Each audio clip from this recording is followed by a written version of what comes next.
In this vlog, we will try to integrate Google login in your Flutter application. So if you have gone through our previous tutorials, we have covered the integration of Flutter Firebase authentications based on email ID and password, and also Flutter phone number based authentication. By making use of OTP, we have authenticated the user. So in this part of the tutorial, we'll be dealing with the Google login integration, and this will be the very easiest way to integrate Google login in your Flutter application. So I suggest you to watch this tutorial till the end and don't skip any part, because it might be very useful for you and you may not understand the remaining portion if you skip.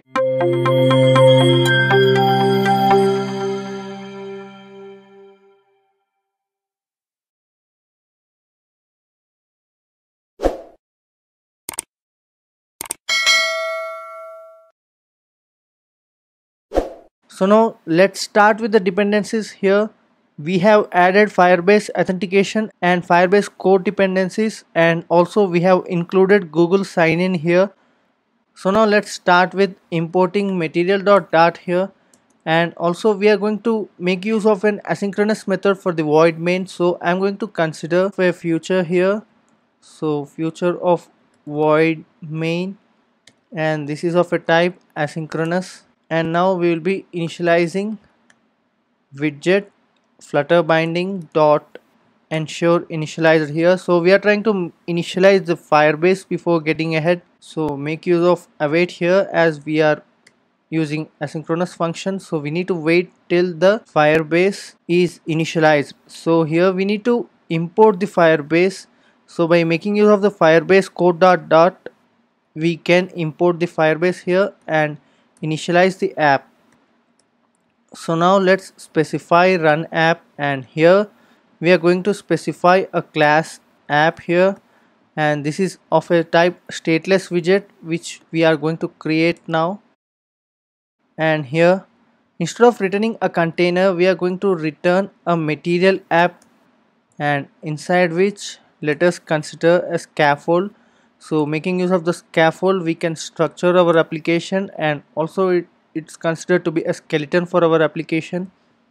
So app bar is the first thing, and let us provide a title with the help of a text widget here. So just I'm simply providing a title like login here, and for the body here we are going to consider a stateful widget extended class. So I'm going to specify the name to be my app here, and let us make use of a stateful widget now. So we again got a container in return, so let's make use of a column here, because we are going to make use of the multiple widgets here. So the container will have a single child again, and so here we can specify multiple children. So the first thing I'm going to specify is a text widget here. So this text widget will be having a data like login with Google. So this is just an heading. So instead of hard coding it here, I just want to make it inside a string here. So let's declare a string variable like welcome, and here I'm going to specify this login with Google, and let's specify the welcome over here. And you will get to know why we have declared a string here and making use of the text instead of directly specifying it. So I'm also considering a text button here, and these are the two requirements for any button. So on press, so let us declare, so for on press let us declare an anonymous function here, and we will be specifying the method later. And here we are considering a text widget using which we are going to specify the name to be login here and add a constant before it. So let's copy the text button and try to add it below. So we'll be making use of a logout button. So far so clear, right? We have declared two classes. One is a stateless widget and another is a stateful widget here, and a text widget and two text buttons. So here we are going to specify the methods for the login now. So sign in and sign out. and these are again going to be an asynchronous methods. So we are going to create a sign in method. So if you are new to Flutter programming, you can just create a method by making use of option return in Mac in this way. And also now we are going to consider the sign in and sign out to be an asynchronous methods because it requires some time to sign into an account and sign out. So let us convert to asynchronous method now, and the same with sign out also. And here instead of void, let's make use of user credentials so that we get the user details inside our sign in. Once you successfully sign into your Google account, that is your Gmail account, then you can fetch the user details like email ID, and if at all he has uploaded a photo, then you can get the path for that particular URL, image URL. And so now let's make use of Google sign in account. So we have declared in pubspec, right, we have specified Google sign in, so making use of which we are going to specify this now. And let us create an object like Google user here. It will be very easy for you to identify Google sign in dot sign in here. And now it's asking us to, so yes, as this is an asynchronous method, we need to wait till the user is successfully logged in. And also do not forget to specify the type annotation here. We need to make use of this set state here, and previously we have specified a variable, right, string variable like welcome. So now I will be making use of this welcome here and try to reassign the data with the help of this particular Google user dot. And here you can see we have got this data or information regarding the user like email ID and display name, photo URL, and all these things. So let's make use of email here and add a null check also here, so that if the email is not available, let us consider, so we got null instead of an email address, then we need to handle it. So we have specified a null check over there. So here we are going to authenticate our sign in. So Google sign in authentication, and we are going to create an object for it to await Google user dot authentication. So now let's fetch the credentials here.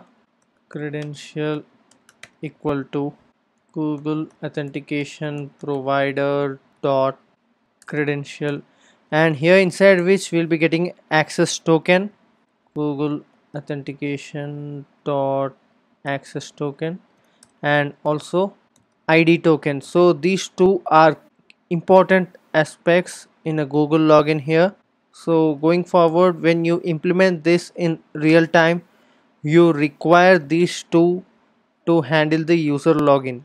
So sometimes based on the access token we may make API calls, so these things are important. So here you can see we can observe an error still here because we need to return the data once the user is signed in. So await and Firebase authentication dot instance dot sign in with credential, and we need to specify this credential here. So as we have discussed earlier, access token and ID token are important in the login process. So now we are specifying these credentials and fetching the user details, so which will be stored in the user credentials. But in this part of the tutorial we are just trying to set the state, we are just trying to set the user email ID to our text widget here, and depending upon your requirement you can change this particular method and make use of the user details in your application. And now let's deal with this sign out method. So sign out is a very simple, so sign out method is not much complicated, it's a simple way. You can just specify the disconnect here. So now to log out, first we need to get the user login details, right? So let's declare Google sign in so that we can get the details regarding the user sign in. So Google sign in, and let's make it a final. So now specify an init block of code here.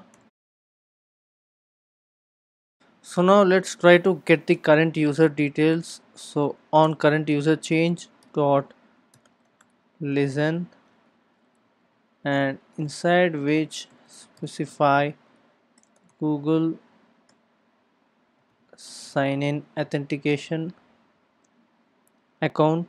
Let's make use of this particular information and try to set the state so we have already created a Google sign in account object here. If you observe, so here we have created to fetch the user details, but now I am again trying to provide it here just to show you that in init state also we can fetch the user details. Google sign in account and specify Google user here, and now with the help of the set state here you can fetch the account details. So now by making use of this particular Google user here, you can provide, so if Google user not equal to null, you can perform some action here.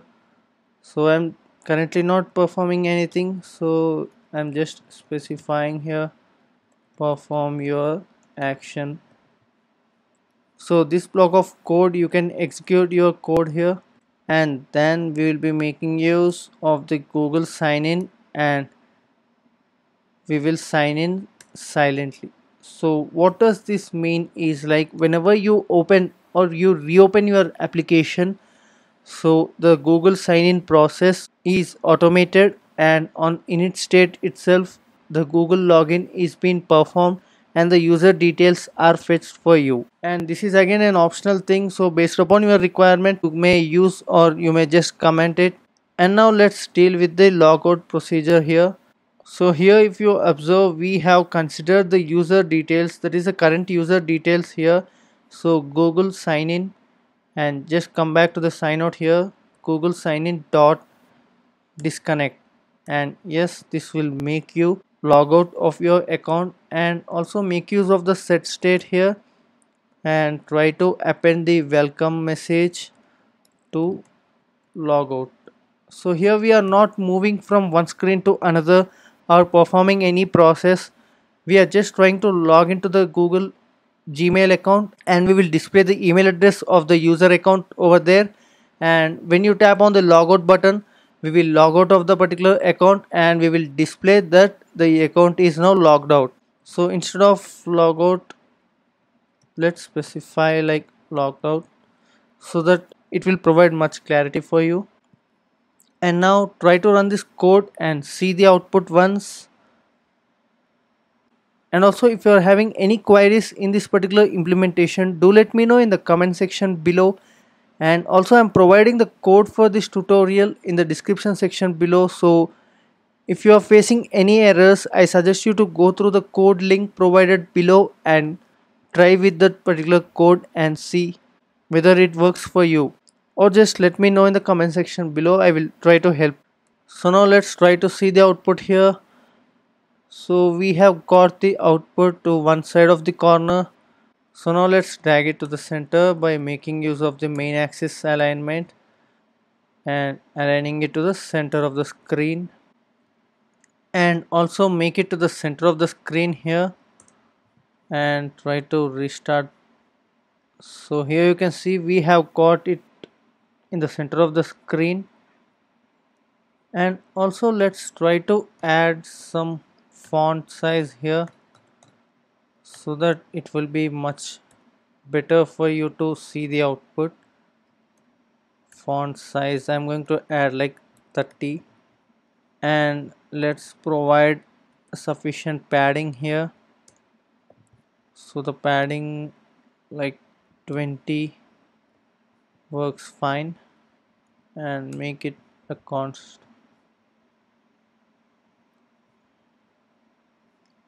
Yes, this is much better. So now before getting any further, let's go to the Firebase console here. So here this is our Firebase console, and we are currently in the authentication section here, and you can see here the details of our previous authentications. So we have made use of the email ID and password based authentication, and also a phone number based authentication here. And now we are trying to log in with our Google account here, and under the providers you will be getting a Google account. Now when we try to log in, let's tap on this particular login button here, and here you can see a dialog is being loaded. And when you are trying to log in for the first time, then you will be redirected to the Google login page, that is, and there you need to provide your credentials. As we are making use of an Android device here, and I am already having an account logged in my particular device here, so I'm going to select the same account, or you can just add another account if required. So now we have selected this account, and here you can see our email address is being displayed onto our device here. And now let's get back to our Firebase console here, and here you can see we have got a list of credentials, like 4 credentials we are having. And when you try to reload the database, here you can see we have got this particular Google symbol, which states that we have just signed up with our Google account. And regarding the Firebase console, I have explained in our previous tutorials. You can just go through them, and I have also explained you the process of creating a project in Firebase console. So in much detail way I have explained in our previous tutorials, so you may go through them. And yes, this is it for this tutorial. And also let's try to log out here. So when I tap on this particular logout button here, you can see we have logged out of our current session here. And in this way you can just easily log in and log out with the help of the Google with your Gmail account using Flutter Firebase authentication. So when you tap on login here, it is again going to ask you to select the email ID, because sometimes you will be having a list of email IDs, so it will be asking you for the same, and when you select one. So this is it for this tutorial, and hope you like this tutorial, and the code for this tutorial is available in the description section below. Also I have specified the complete playlist of the Flutter Firebase applications tutorials in the description section below. If interested, you may go watch them. If you like this tutorial, do like, share and subscribe to our channel for more interesting content on Flutter.